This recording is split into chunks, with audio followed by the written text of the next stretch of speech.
አሁንም ድረስ ለመጀመሪያ ጊዜ ሳውቀው የነበረውን ሁኔታ አስታውሰዋለሁ። ምንም እንኳን በዚያን ጊዜ ከባድ ነገር ይሆናል ብዬ ባላስብም፣ ሁለታችንም ሃይስኩል ነበርን።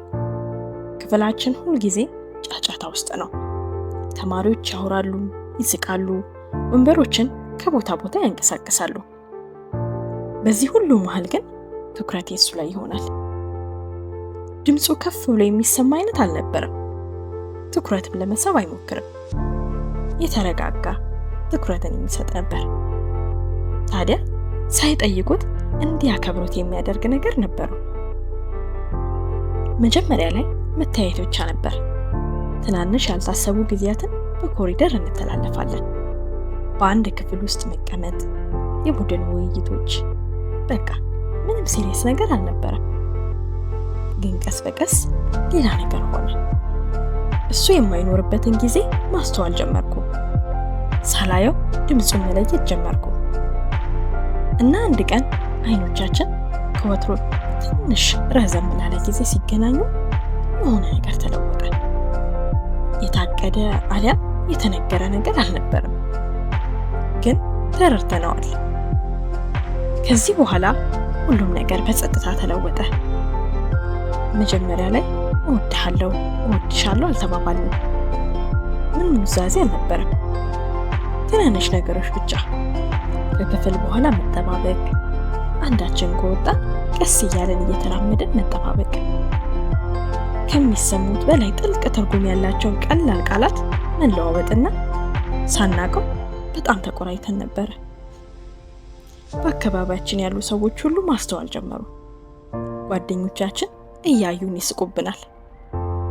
አንዳንዶች ያሾፉብናል፣ ሌሎች ደግሞ ያስጠነቅቁን ነበር።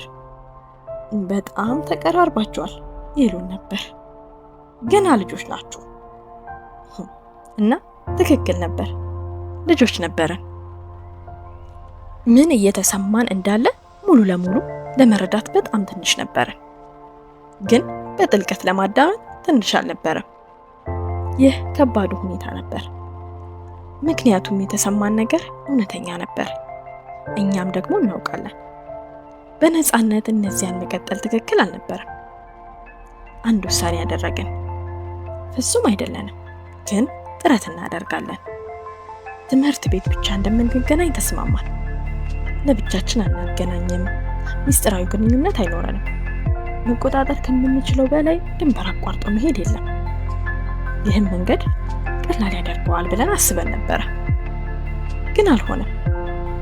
በየቀኑ እርስ በርስ መገናኘት፣ ስሜቶችን ለመቆጣጠር መሞከር እስካሁን ካጋጠሙን ከባድ ነገሮች አንዱ ነበረ። አንዳንድ ጊዜያቶች አሉ፣ አስተማሪ ሲያስረዳ አይምሮ ሌላ ቦታ ይሆናል። የሆነ ነገር ለመናገር ፈልጎ ዝም ያለበት ጊዜ ነበር። እኔም ቅርብ ለመሆን ፈልጌ ወደኋላ የቀረሁበት ጊዜ ነበር። በልቦቻችን መካከል የማያቋርጥ ትግል ነበር። ትክክል እንዳልሆነ እናውቅ ነበር። አንድ ቀን ከትምህርት ቤት በኋላ ዝናብ እየዘነበ ነበር። አብዛኞቹ ተማሪዎች አስቀድመው ወጥተው ነበር። እኔና እሱ ደግሞ አብረን ተጠለለን። ቆመን ዝናቡ እስከሚደርስ ድረስ እየጠበቅን ነበረ። የዝናቡ ድምፅ ጣሪያውን ሲመታ በመካከላችን ጸጥታ ሞላ። ቀስ ብሎ ወደ እኔ ተመለከተና እንዲህ አለኝ፣ ይህ ቀላል አይደለም። ቶሎ አልመለስኩም። ምን ማለት እንደሆነ በትክክል ስላልገባኝ ነበር። አይደለም አልኩት። ለአፍታ ቆም አለና ግን በኋላ የምንጸጸትበትን ነገር ማድረግ አልፈልግም አለኝ። ይሄ ንግግር ከኔ ጋር ቀረ። በዚህ ቅጽበት አንድ አስፈላጊ ነገር ተገነዘብኩ። ይህ ፍቅር ብቻ ሳይሆን ፍርሃትም ነበር። አላህን የማሳዘን ፍርሃት፣ ንጹህ የሆነን ነገር ወደ ስህተት የመቀየር ፍርሃት። ከዚያ ቀን ጀምሮ ባህሪያችን የበለጠ ተለወጠ። የበለጠ ጥንቃቄ ማድረግ ጀመርን። ንግግራችን አጭር ሆነ። የአይን ግንኙነቶቻችን ተደጋጋሚነት ቀንሰዋል። ስሜቶቻችን ስለጠፉ አይደለም፣ ይልቁንም እነሱን ለመጠበቅ ስለሞከርን ነው። አሁንም ሰዎች ስለኛ ያወራሉ። አንዳንዶች ይደግፉናል፣ ሌሎች ደግሞ ይተቹናል። አንዳንዶች ቁም ነገረኛ እንደሆነን ይናገራሉ፣ ሌሎች ደግሞ ሞኞች እንደሆነን ይናገራሉ። ማንም ግን በውስጣችን ምን እየተፈጠረ እንዳለ በትክክል አልተረዳንም። እውነታው ደግሞ ነበር። እርስ በርሳችን ሳይሆን በትግሉ ነበር። ቤቴ ስገባ ብቻዬን ተቀምጬ ራሴን እጠይቅ ነበር። ይህንን የሚሰማኝ በግልጽ አውጥቼ መግለጽ ካልቻልኩ አላህ ለምን በልቤ ውስጥ ያስቀምጣል ብዬ ራሴን ጠይቅ ነበረ። ከዚያም የሚሰማኝን ነገር ሁሉ ወዲያውኑ እርምጃ እንዲወሰድበት የታሰበ አይደለም እያልኩ ለራሴ ማስታወስ ጀመርኩ። አንዳንድ ነገሮች ለፈተና የታሰቡ ናቸው። አንድ ከረጅም አድካሚ ቀን ምሽት በኋላ ሰላቴን ሰገድኩና ከዚህ በፊት ያላደረኩትን ዱዓ አደረኩኝ። ያ አላህ፣ ይህ ፍቅር ለኔ ኸይር ከሆነ ጠብቅልኝ እና ወደ ሐላል ምራው፣ ካልሆነ ምንም ያህል ብጎዳ ከልብ ያውቃልኝ። እስካሁን ካደረኳቸው ዱዓዎች ሁሉ በጣም ከባድ ነበር። ምክንያቱም ለመጀመሪያ ጊዜ ለመተው ፈቃደኛ ነበርኩ። ከዚህ በኋላ ነገሮች ቀስ በቀስ ተለወጡ። በድንገት አይደለም፣ በተጋነነ ሁኔታም አይደለም፣ ነገር ግን በቀስታ። በትምህርታችን ላይ የበለጠ ማተኮር ጀመርን። አላስፈላጊ ንግግሮችን ቀነስን። የበለጠ ርቀት ፈጠርን፣ ግን ክብር የተሞላበት ርቀት። መቀዝቀዝ አሊያም ጥላቻ አልነበረም፣ ቁጥጥር ነበር። አንድ ቀን የመጨረሻው የትምህርት ቤት መዝጊያ ሲቃረብ ስለ ወደፊታችን ለመጀመሪያ ጊዜ ብቁ ነገር አወራን። ከትምህርት ቤት በር ውጪ ቆመን ነበር። ተማሪዎች በየቦታ ጫጫታ እያሰሙ ነበር። ይህ ጊዜ ከሁሉም በላይ የተለየ ሆኖ ተሰማኝ። እንዲህ አለኝ፣ በዚህ ሁኔታ ለዘላለም መቀጠል አንችልም። ራሴን ነቀነቅኩ። አውቃለሁ አልኩት። ረጅም ጸጥታ በመሃላችን ተፈጠረ። አላህ ቢፈቅድ በትክክለኛው መንገድ እመጣለሁ። ጉጉትን ሳይሆን በጥልቅ የኃላፊነት ስሜትን አስተዋልኩበት። እስከዚያስ ድረስ ብዬ ጠየቅኩት። ያለንን እንጠብቃለን፣ ገደብ ውስጥ በመቆየት ሲል መለሰልኝ። ልቤ የሚፈልገው መልስ አልነበረም፣ ግን እምነት የሚፈልገው መልስ ነበር። ከተመረቅን በኋላ ህይወት ለያየን። የተለያዩ መንገዶች፣ የተለያዩ ኃላፊነቶች። ከእንግዲህ በየቀኑ ማውራት የለም እና ያ ርቀት እውነትን ገልጧል። ምክንያቱም በየቀኑ አንድን ሰው ሳናየው ከቀረ የሚቀረው የእሱ ልማድ አይደለም። የማያቋርጡ መልእክቶች አልነበሩ። ማሳደድ የለም። ብቻ አልፎ አልፎ ክብር የተሞላበት ስርዓት የተሞላበት ግንኙነትና በአብዛኛው ዝምታ። ግን ይህን ዝምታ ባዶ አልነበረም፣ በትዕግስት የተሞላ ነበር። ከዓመታት በኋላ ያንን ጊዜ መለስ ብዬ ሳስብ ሰዎች እንደሚሉት የፍቅር ታሪክ አይታየኝም።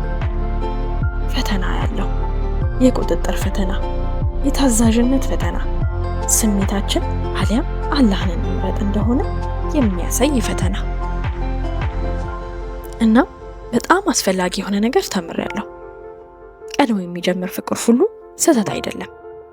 ነገር ግን አንዳንድ ፍቅር መመራት አለበት፣ ምክንያቱም ገደብ ለሌለው አጥፊ ነው። እናም በተቅዋ ቁጥጥር ስር ከሆነ በሐላል ውብ ነገር ሊሆን ይችላል። የታሪካችን ጠንካራው ክፍል እርስ በርሳችን በጣም መፋቀራችን አይደለም። ይህ ፍቅር አላህን የሚያሳዝን ነገር እንዳይሆን ለመከላከል መሞከራችን ነው። ፍቅር የሚረጋገጠው ስሜታችንን ምን ያህል በምንከተለው መጠን ሳይሆን በአላህ ብለን ስሜቶቻችንን ለመቆጣጠር ያለን ፈቃደኝነት ልክ ነው። ምክንያቱም ታጋሽ የሆነ ፍቅር፣ የሚጠብቅ ፍቅር፣ ወሰንን የሚያከብር ፍቅር ዘላቂ መሆን እድል ያለው ፍቅር ነው። ባልጠበቅኩት መልኩ ዓመታት አለፉ። አልፈጠነም፣ አልተንቀራፈፈም፣ ብቻ ረጋ ያለ ነበር። ህይወት ወደፊት መሄድ ጀምራለች። ነገር ግን የአካሌ አንድ ክፍል ሁልጊዜ እነዚያን የሁለተኛ ደረጃ ትምህርት ቤት ጊዜያት ላይ ያላለቀ ያልጨረሰው ነገር እንዳለ ይሰማዋል። ህመም ያለው ስሜት ሳይሆን ውስብስብ የሆነ ስሜት። ቀኔን እሱን በማሰብ አላጠፋም። ግን አንዳንድ ጊዜ ሳላስበው ድንገት ትዝታ ይመጣል። ክፍሌን አልፌ ዝናብ ስር ቆሜ እነዚያን ያላሉቁ ወሬዎች አስባለሁ። ከተመረቀም በኋላ ሁሉም ነገር ተለወጠ። ወደ ተለያዩ አቅጣጫዎች ሄደን፣ አዳዲስ አካባቢዎች፣ አዳዲስ ኃላፊነቶች፣ አዳዲስ ሰዎች። እናም ርቀት ሁል ጊዜ የሚያደርገውን ያደርጋል። አንድ ነገር እውነተኛ ወይም ልማድ መሆኑን ይፈትሻል። መጀመሪያ ላይ ቀላል ይሆናል ብዬ አስቤ ነበር። በየቀኑ እሱን ማየት አቃተኝ አልኩኝ ለራሴ። ይህ ያግዘናል ብዬም አሰብኩ። እናም በአንዳንድ መንገዶች አዎ ረድቶናል፣ ግን በሌሎች መንገዶች አልሆነም። ምክንያቱም አንድ በአካል በማይኖርበት ጊዜ የሚቀረው ፊታቸው ሳይሆን የእነሱ ተጽዕኖ ነው። ጥሩ እንዲሰማችሁ የሚያደርጉበት መንገድ፣ አስተሳሰባችሁ ላይ የፈጠሩት ተጽዕኖ። በመካከላችን በየቀኑ እንኳን የሚላክ መልእክት አልነበረም። የማያቋርጥ መታየት አልነበረም። እንደ እውነቱ ከሆነ ረጅም የዝምታ ጊዜያት ነበሩ። እና ይሄ ዝምታ ባዶ አልነበረም፣ የቁጥጥር አይነት ነበር። አንዳንድ ጊዜ ከስልኬ አነሳና ትንሽ ቀለል ያለ መልእክት ለመላክ አስቤ ከዚያም አቁሚ እላለሁ። አላማሽ ምንድን ነው እየራሴን ጠይቅ ነበር። ይሄ ጥያቄ ብዙ ጊዜ ጠብቆኛል። እሱም ተመሳሳይ ነገር እያደረገ እንደሆነ አምናለሁ። ምክንያቱም የነበረን ነገር ስለ ቅርበት ሳይሆን ስለ ተግሳጽ ስለነበር። አንድን ነገር በልብ ውስጥ ለማስቀመጥ ወደ ተሳሳተ ነገር እንዳያመራን ሳንፈቅድ ነው። በእነዚህ ዓመታት ብዙ ለውጥ አድርጌያለሁ። ህይወት ቀላል አልነበረችም። ጫናዎች፣ ኃላፊነቶች፣ በዛ ላይ ብቸኝነት የሚሰማኝ ጊዜና ድጋፍ የምፈልግበት ጊዜያት ነበሩ። በእነዚህ ጊዜያት ውስጥ ግን የሆነ ነገር በደንብ ተረድቻለሁ። ጋብቻ ስለ ፍቅር ብቻ አይደለም፣ በእውነተኛ ህይወት ውስጥ መወዳጀት፣ መቆራኘት ነው። ይህንን መረዳቴ ደግሞ ስለምፈልገው ነገር የበለጠ በቁም ነገር እንድመለከት አድርጎኛል። ራሴ ላይ የበለጠ ማተኮር ጀመርኩ። በራስ ወዳድነት ሳይሆን በኃላፊነት ስሜት። ጥናቴ ላይ፣ ባህሬ ላይ፣ ከአላህ ጋር ባለኝ ግንኙነት ላይ በጣም ጥልቅ ጥያቄዎችን ራሴን መጠየቅ ጀመርኩ። የሆነ ጊዜ አላህን የጠየቁትን አይነት ሰው እየሆንኩ ነው። ምክንያቱም ዱዓዬን ስለማስታውሰው። ዝግጁ ሳልሆን ጥሩ የሆነ ነገር መቀበል አልፈለግኩም። ጊዜ እንደዚህ አለፈ። ሁለታችንንም በማናየው መንገድ በጸጥታ ቀረጸን። እንደገና እስካየሁበት ቀን ድረስ አልታቀደም ወይም አልታሰበበትም። ከካምፓሳችን አቅራቢያ ካለ ተራ የመጽሐፍት መደብር በር ላይ ጥቂት መጽሐፍትን በእጄ ይዤ እየወጣሁ ነበር። ስለሆነ ስለማይገናኝ ነገር እያሰብኩ ነበር። ስሜን ስሰማ ዞር አልኩ። እሱ ነበር። ለተወሰኑ ደቂቃዎች በዙሪያ ያሉ ነገሮች ሁሉ ደበዘዙ። በጣም በተጋነነ ምናምን መልኩ ሳይሆን ጸጥ ባለ መንገድ፣ ልክ የዚህን ጊዜ ክብደት እንዲሰማኝ ብሎ ጊዜ የቆመ እስኪመስለኝ የተለየ ነበር። በጣም ትልቅ ሆኗል። በጣም ኮስታራ። ፊቱ ላይ ከዚህ በፊት ያልነበረ መረጋጋት ነበር። የተማሪ የወጣት አይነት እርጋታ ሳይሆን ልክ የሆነ ኃላፊነት ላይ ያለ ሰው አይነት መረጋጋት። አክብሮትና ጥንቃቄ በተሞላበት መልኩ ሰላም ተባባለ። ለማውራት አልቸኮልንም። የሚሰማን የጭንቀት ስሜት አልነበረም። በመካከላችን ስላለፉት ዓመታት የነበረን ጸጥ ያለ መግባባት። እንዴት ነሽ ሲል ጠየቀኝ። አልሐምዱሊላህ ደህና ነበርኩ ብዬ መለስኩለት። እውነትም ነበርኩ። ፍጹም አይደለሁም፣ ግን የተረጋጋሁ ነኝ። ለጥቂት ደቂቃዎች እዚያው ቆመን ስለ ትምህርት፣ ስለ ህይወት፣ ብቻ ስለ አጠቃላይ ነገሮች እየጠየቀኝ ነበር። በእነዚህ ቀላል ጥያቄዎች ውስጥ ያልተነገረ ነገር እንዳለ ያስታውቃል። ጥያቄ፣ አሁን የሆነ ነገር ይሰማኛል። እሱም እንዲሁ እንደሚሰማው አምናለሁ። ንግግራችን ቆም አለ። አስቸጋሪም ሳይሆን ትርጉም ያለው ነበረ። አንድ ሁሉንም ነገር የለወጠ ነገር ተናገረ። እንደዚህ እንድንገናኝ አልፈለግኩም አለ። ሙሉ በሙሉ ስላልገባኝ ዝም ብዬ አየዋለሁ። በትክክለኛው መንገድ እንዲሆን ፈልጌ ነበር ሲል ቀጠለ። ግን ምናልባት ይሄ ማሳሰቢያ ሊሆን ይችላል። ማሳሰቢያ። ይሄ ቃል በአእምሮ ውስጥ ቀረ። ምክንያቱም ምን ማለቱ እንደሆነ ገብቶኛል። ይሄ እንዲሁ የዘፈቀደ መገናኘት አልነበረም። ማለቴ ኖርማል ፈተና ነበር። እንደገና በቀላሉ ወደ ድሮ ትውስታዎቻችን እንመለሳለን። ረጅም ወሬዎቻችንን፣ ስሜታዊ ትስስራችንን፣ ድንበሮችን ቀስ በቀስ እንደገና ማለፍ ቀላል ይሆናል። በጣም ቀላል። ይህ ነበር አደገኛ ያደረገው ነገር። ለዛም ብዬ በአካል ሳይሆን ወደ ዓላማው ትንሽ እርምጃ ወደ ኋላ መለስኩት። ጥንቃቄ ማድረግ አለብን አልኩት ቀስ ብዬ። ወዲያውኑ ራሱን ነቀነቀ። አውቃለሁ አለኝ። ይሄ ምላሽ ደግሜ እንዳከብረው አደረገኝ። ምክንያቱም ስላልተከራከረ፣ በስሜታዊነት ቀላል ለማድረግ አልሞከረም። ድንበሩን ተቀበለ። በዚህም አስፈላጊ የሆነን ነገር ተገነዘብኩ። አድጓል፣ አድገናል። ወሬያችን ብዙ አልዘለቀም። ቃል አልተለዋወጥንም፣ እቅድ አላወጣንም። ከመሄዳችን በፊት ግን እንዲህ አለ። አላህ ከጻፈልን በትክክለኛው መንገድ ይመጣል። በዚህ ጊዜ ግን እነዚህ ቃላት ተስፋ ያዘሉ አይመስሉም። እርግጠኝነት ይታይባቸው ነበር። ከዚህ ወሬ በኋላ ሁሉም ነገር በአእምሮ ውስጥ ጫና መፍጠር ጀመረ። ምክንያቱም አሁን ካለፈው ያለፈው ትዝታ ብቻ አልነበረም። በአሁኑ ጊዜ እውነተኛ የመሆን እድልም ነበረ። ወደፊት ከመቸኮል ይልቅ ከበፊቱ የበለጠ ወደኋላ ቀረ። ምክንያቱም አንድ ነገር አውቃለሁ። አንድ ነገር ሐላል እንዲሆን የታሰበ ከሆነ በሐላል መንገድ መቅረብ አለበት። ሌላ ማንኛውም ነገር በረካውን ያበላሻል። ከዚህ በኋላ ምንም ነገር ሚስጥራዊ ንግግር አልነበረንም። ስሜታዊ ትስስር ያላቸው መልእክቶች የሉም። ርቀት ብቻ፣ ሆን ተብሎ የተደረገ ርቀት። ይህ ርቀት ግን ድክመት አልነበረም፣ ጥንካሬ ነበር። ምክንያቱም ግባችን ግልጽ ነው። ስሜታችን ሕያው ለማድረግ ብቻ ሳይሆን ሐላል እስኪሆን ድረስ ለመጠበቅ ወራቶች እንደገና አለፉ። ግን በዚህ ጊዜ መጠበቅ የተለየ ስሜት ነበረው። ግራ የሚያጋባ ሳይሆን ሐሳብን የሚሰበስብ። አንድ ቀን ቤተሰብ አንድ ነገር አሰቡ። ስላንቺ የሚጠይቅ አንድ ሰው አለ። እነዚህ ቃላቶች እንደገና ነበሩ።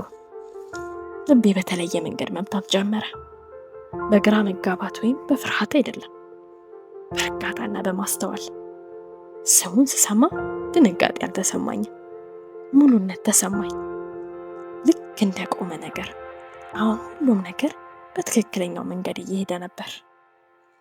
ሁሉም ነገር ከበፊቱ ፈጽሞ የተለየ ነበረ። ምንም የተደበቁ ስሜቶች አልነበሩ። ሁሉም ነገር ግልጽ፣ ክፍት፣ አክብሮት የተሞላበት ነበር። ቤተሰቦቼ በተገኙበት ጥያቄዎች ተጠየቀው፣ ፍላጎቶች ግልጽ ሆኑ እና እንደገና ስንገናኝ ከዓመታት በኋላ ከመጀመሪያው ጊዜ ፍጹም የተለየ ስሜት ተሰማኝ። ምንም ያልተረጋገጠ ጊዜ አልነበረም። ግራ መጋባት የለም፣ ግልጽነት ብቻ። ኃላፊነትን ተናግሮ ነበር። ልጅነት የሚያጠቃው ልጅ አልነበረም። እንደ ወንድ ግን ፍላጎት ያለው። እኔም አዳመጥኩት። ስሜታዊ እንደምትሆን ሴት ሳይሆን ጋብቻ ምን እንደሚፈልግ እንደተረዳች ሴት ሆኜ። እሱን ስመለከተው በአንድ ወቅት የምወደው ሰውን ብቻ ሳይሆን ያየሁት መጠበቅን የመረጠ፣ ራሱን የተቆጣጠረ፣ ገደቡን ያከበረ ሰው ነበር። ይሄ ደግሞ ልዩ አድርጎታል። አሁን በጥልቅ አንድ ነገር ተረድቻለሁ። ከርቀት ከዝምታና ከወሰን የሚተርፍ ፍቅር ተራ ፍቅር አይደለም፣ የተፈተነ ፍቅር ነው። የተፈተነ ፍቅር ደግሞ ለእውነተኛ ነገር ዝግጁ የሆነ ነው። ወደ ሐላል የሚደረግ ጉዞ ፈጣን አልነበረም፣ ሰብርን ይጠይቃል። እርስ በርስ ከመተማመን ይልቅ በአላህ ላይ መታመንን ይጠይቅ ነበረ። ይሄ እውነተኛ ጥንካሬን ይሰጣል። ምክንያቱም ይሄ ሁሉ ስለኛ ብቻ ሳይሆን አላህን በሚያስደስተው መንገድ ላይ ስንጓዝ ነበር። ይህም ሁሉንም ነገር ሙሉ በሙሉ ይለውጠዋል።